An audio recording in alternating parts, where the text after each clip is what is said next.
Shalom e bem-vindos de volta ao Israel com a Aline. Nós estamos na Cidade Velha de Jerusalém e o assunto de hoje é cada uma das 12 tribos de Israel.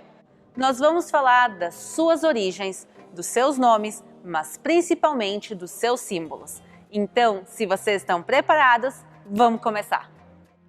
Vamos começar com a história da família que mudou a história da humanidade? A família de Abraão.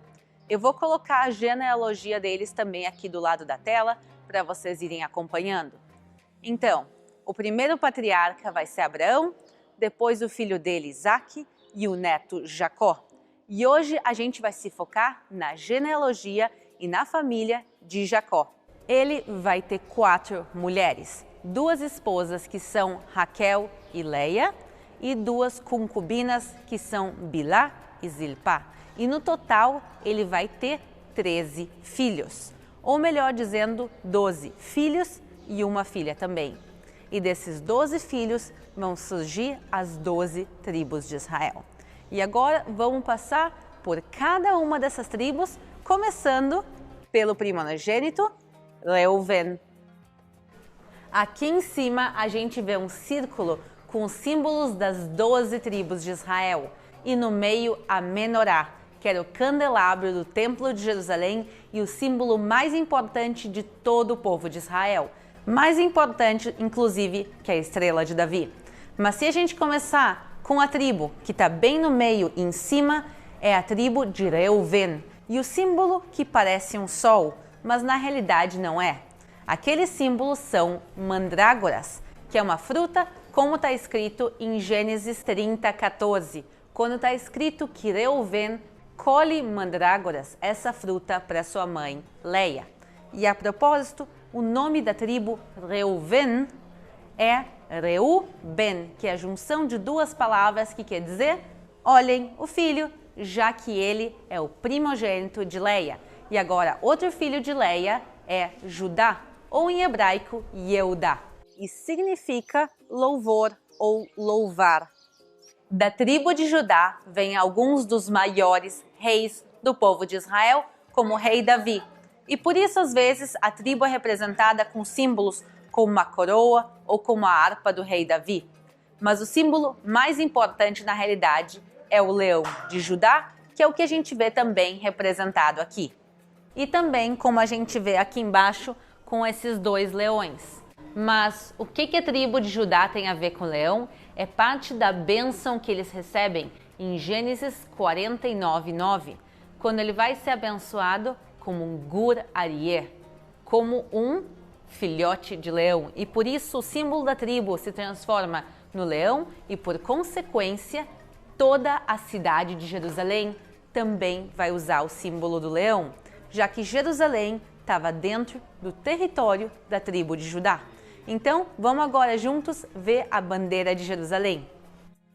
E aqui, lado a lado, a bandeira de Jerusalém com a bandeira de Israel. A bandeira de Jerusalém tem no meio o leão de Judá e em cima escrito Jerusalém em hebraico, que se pronuncia Yerushalayim. E essa área, até os dias de hoje, leva o nome da tribo de Judá. Por isso, essa região se chamam as Montanhas da Judéia. Por isso, aqui próximo também fica o deserto da Judéia. E mais que isso, o povo de Israel, hoje em dia, tem como sua religião o judaísmo, que também vem através do mesmo nome, Judá. Outro dos filhos de Leia se chama Shimon, que significa aquele que escuta. Em português, a gente normalmente pronuncia como Simeão. E o símbolo da tribo é a torre e as muralhas da cidade de Shem, Siquém. Hoje em dia, se vocês procurarem essa cidade no mapa, ela aparece como Nablus. Mas não é por um motivo muito bonito que ele recebe essa torre e essas muralhas, e sim porque ele destrói a cidade de Siquém. Dos 12 filhos homens de Jacó, cada um vai dar origem a uma das tribos de Israel. E quando as tribos estão voltando da escravidão do Egito, passam uns 40 anos vagando no deserto, elas podem entrar na terra de Israel e a terra de Israel vai ser dividida entre elas. Que território vai ser dado a Simeão? O território de Simeão vai ser dentro do território da tribo de Judá. Judá recebe um território enorme. E o que acaba acontecendo com o tempo é que a tribo de Simeão vai desaparecer. E provavelmente ela desaparece porque foi incorporada pela tribo muito maior que vivia em volta, que é a tribo de Judá. E chegou o momento de falar de Levi. O nome dele vem de Livui, que quer dizer acompanhar. E ele vai dar origem a uma tribo diferente de todas as outras tribos. Por quê? Porque eles vão ser escolhidos para fazerem os serviços a Deus. Isso quer dizer que eles guardavam o templo de Jerusalém, eles tocavam os instrumentos, faziam a manutenção e dentro da tribo de Levi tinha uma família que era a família de Cohen, que eles eram os sacerdotes também do templo de Jerusalém. E por isso está escrito, Josué 13:33. Mas ele não deu nenhuma parte da terra à tribo de Levi, para ser propriedade dela. Moisés disse aos membros dessa tribo que o Senhor, o Deus de Israel, era a herança deles. E como vimos no texto, Deus vai ser a herança da tribo de Levi e por isso eles não recebem nenhum pedaço da terra de Israel. Então, na hora da divisão, eles ficam sem nada. Mas na realidade a gente entende que eles recebem a maior herança de todos. E por isso, qual é o símbolo da tribo de Levi? O símbolo é o peitoral do sumo sacerdote, onde a gente vê 12 pedras. Cada pedra dessas era preciosa ou semi-preciosa e representava uma das 12 tribos de Israel, já que o serviço de Deus eles faziam por todo o povo. O próximo filho é Zvulun. O nome soa um pouco estranho, mas o significado é muito bonito. Ele vem de Zeved, que em hebraico quer dizer presente. Então, o nome se pode traduzir como aquele que foi presenteado. E agora, qual o símbolo da tribo de Zevulun? É um barco, porque eles se encontram entre mares no momento que eles recebem o território. Eles estão próximos de um lado do Mar da Galileia e do outro do Mar Mediterrâneo e por isso o barco vai ser o símbolo deles. E há 3.200 anos atrás, quando a terra de Israel é dividida entre as 12 tribos, cada tribo tem que entrar e fisicamente conquistar o seu território. E está escrito que a tribo de Zevulun foi uma das que mais facilmente conquistou o seu território e eles, em várias passagens, aparecem também como uma tribo de guerreiros e lutadores. E nos faltou comentar de mais um filho de Leia, que se chama Issachar, ou como a gente pronuncia o nome dele hoje em dia, mas no hebraico bíblico a pronúncia correta é Issachar. Sahar quer dizer pagamento, ou inclusive a gente usa essa palavra como salário hoje em dia. Então esse nome significa Deus é o meu pagamento, ou o pagamento de Deus. Então Issachar tem como símbolo da tribo lua, estrela e o sol. Por quê? Por causa do primeiro livro de Crônicas. E os filhos de Issachar, 200 dos seus chefes, destros na ciência dos tempos, para saberem o que Israel deveria fazer, e todos os seus irmãos seguiam a sua palavra. Era muito importante ter pessoas como da tribo de Zebulun que entendessem de astronomia. Isso quer dizer, entendessem do sol, da lua e das estrelas, para que se pudesse dessa maneira contar o tempo. Até os dias de hoje, no mundo judaico, o calendário ele tem meses lunares e as festas bíblicas até os dias de hoje seguem os meses lunares. E por isso, todo o povo de Israel dependia da contagem do tempo feito por esses especialistas da tribo de Zebulun. Agora chegou o momento de falar dos filhos de Raquel. Ela vai ter 2 filhos, mas dela na realidade vão sair mais que 2 tribos. A gente já vai explicar como isso acontece. Mas vamos começar com o primeiro filho dela, que se chama Yosef. Em português a gente fala José. Yosef vem de Leosif e o símbolo dessa tribo são feixes de trigo. tanto por causa das visões que José teve, como também o trigo do Egito, já que esse é o mesmo José do Egito. Mas o que acontece é que a tribo de José vai se dividir em duas. Vai se dividir entre os dois filhos dele, entre Menassé e Efraim. Então, na realidade, a gente tem aqui uma tribo que se divide em duas. Agora, então, como a gente continua com o número 12? Porque na hora da divisão da terra de Israel entre as 12 tribos, duas tribos, na realidade, não vão receber territórios. Primeiro, José, porque, entre aspas, eles deixam de existir porque se dividem em duas. E também, como a gente viu antes, a tribo de Levi não recebe nenhum território e por isso a gente mantém o número 12. E agora, o outro filho de Raquel se chama Benjamim. E ele é o caçula de todos os irmãos. Benjamim, ou em hebraico, Biniamim, quer dizer o filho da destra. E o símbolo da tribo é um lobo, por causa da bênção dele de Gênesis 49, 27. E na divisão das terras, ele recebe a cidade de Jerusalém, a cidade mais importante de todas, apesar do território ser muito pequeno. Mas como? Se eu falei antes que a tribo de Judá ficou com Jerusalém.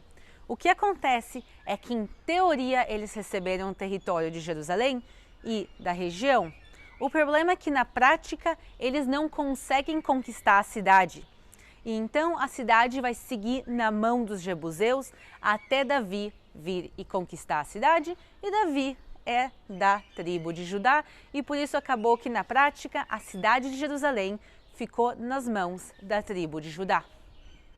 Mas, apesar de eles terem um dos menores territórios entre as tribos, o território deles continua mantendo o nome até os dias de hoje. Então, até os dias de hoje, nós temos o município de Benjamim, aqui bem próximo de Jerusalém.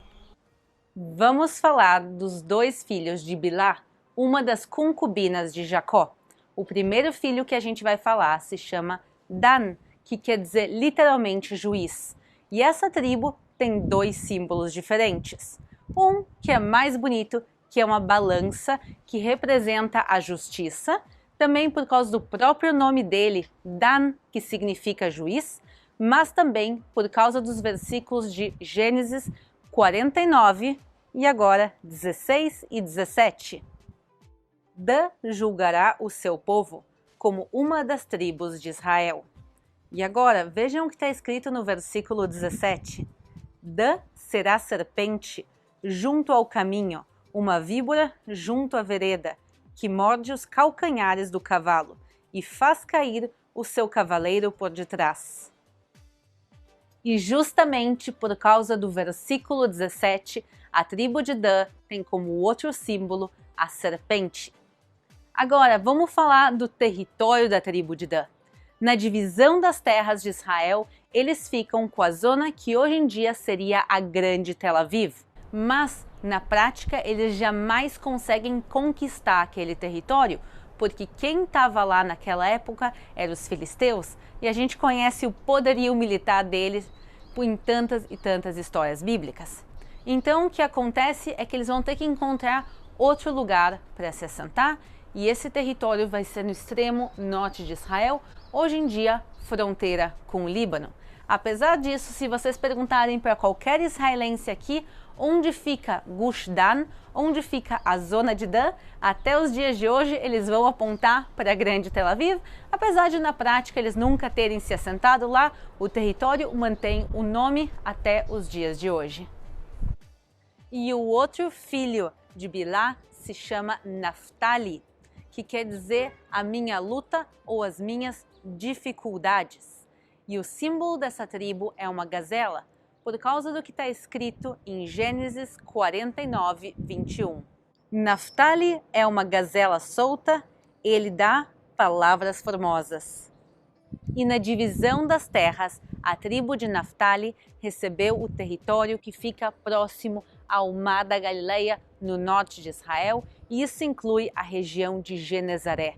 E essa região era extremamente importante, porque nela passavam algumas das rotas comerciais mais importantes daquela época, Por exemplo, de lá passavam as rotas que iam para Damasco, para Tiro e Sidom. E por isso essa tribo tinha muita fartura em tudo, e isso inclui também economicamente. Também como a gente pode ver pela bênção dada por Moisés a essa tribo no livro de Deuteronômio. E Naftali disse: farta-te, ó Naftali, da benevolência e enche-te da bênção do Senhor, que possui o ocidente e o sul. E a última das mulheres de Jacó se chama Zilpá, e ela também vai ter 2 filhos. Um deles se chama Gad, que quer dizer literalmente sorte. E quando eles dividem a terra de Israel, eles recebem o terreno que se chama depois a Peraia, que é o outro lado do Rio Jordão, hoje em dia a Jordânia. E por isso o símbolo da tribo deles vai ser uma tenda, já que o terreno que hoje em dia a Jordânia é um terreno mais seco. O trabalho que eles faziam, eles eram pastores seminômades, e por isso a tribo recebe a tenda, que lembra o trabalho deles, já que eles estavam sempre se mudando e viajando para cuidar das suas ovelhas e dos seus animais. E a última das 12 tribos é a tribo de Asher, que vem da palavra hebraica Osher, que quer dizer literalmente felicidade. E o símbolo da tribo qual é? É uma árvore de oliveira, exatamente como a gente está embaixo de uma agora. Porque sua bênção em Deuteronômio inclui azeite. E de Asher disse: bendito seja Asher com seus filhos, agrade seus irmãos e banhe em azeite o seu pé. E as bênçãos também falam das suas comidas e da sua fartura. De Asher o seu pão será gordo, e ele dará delícias reais. Espero que tenham gostado de conhecer um pouco mais das tribos e do povo de Israel. Para aqueles que têm interesse de aprender hebraico, tanto moderno como bíblico, eu vou deixar links aqui na descrição do vídeo. E daqui, da Torre de Davi, em Jerusalém, eu quero me despedir de vocês e convidar vocês também a se inscrever no canal para mais vídeos aqui da Terra de Israel. Um beijo e até a próxima!